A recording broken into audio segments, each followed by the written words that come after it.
So, what role does the subconscious or what you call the shadow self play in perpetuating our nervous system dysfunction? That's a profound question because, like, I think for me, my answer would go towards a little bit of a spiritual side of things. I deeply believe that we come into this world with core wounds and that we're meant to heal. And the universe does bring us opportunities to heal these wounds over and over and over and over again in various ways. And I think that you can look at this like certain people, sometimes you see this a lot in relationships, like you crush it in your business life, but in your personal life, your relationships are always a challenge or always difficult. Or somehow you keep attracting the same partner, or somehow even in business, like you keep attracting the same circumstances in your business life that keep you stagnant or get you triggered or get you into trouble or whatever it is. Or like the same circumstance will revisit you over and over again until you actually see it.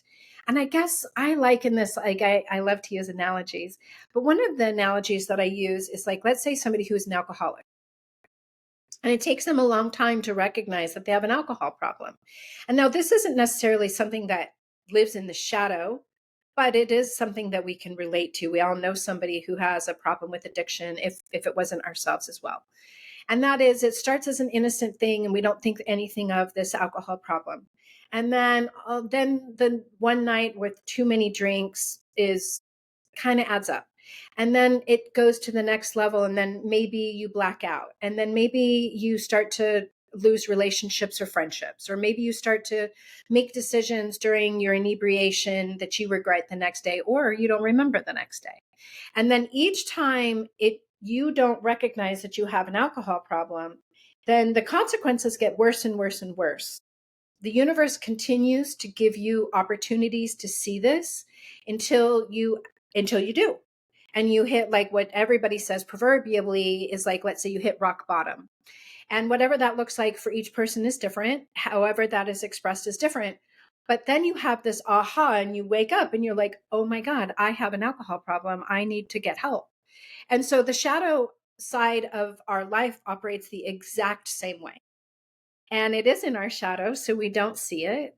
And in fact, we do everything we can to not see it.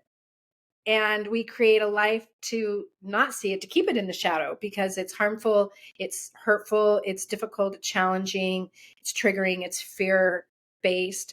All of those shadowy kind of places that we don't like to go as humans. It's hard for us. And so it keeps coming back over and over and over again until you actually see it and you're like, "Oh my God, there it is." And actually, when you see it, you can't unsee it. It's just like that alcoholic. When you finally see it, like, you can't unsee it. Maybe it takes you some time to actually get the help that you need, but you can't unsee that you have a problem. And it's the same exact way in this shadow work, that you see that you create a life in service of keeping that shadow in the shadow and pretending it's not there and it doesn't affect you. So, I have so many questions and so much to Yeah. discuss. This is such a cool topic. I think even my own personal struggles and stuff, and I talk a lot. I've been talking a lot about it recently on another podcast that I have in terms of our facade that we put up. And you kind of address that. We tend to put up the greatest facade at work and in our outside relationships, and where that fragmented self begins to reveal itself the most is in our closest relationships. Oftentimes that creates more and more struggle that we have to deal with, and that may or may not lead to us becoming more restored. And Yeah. so, how do you begin to differentiate between symptom relief?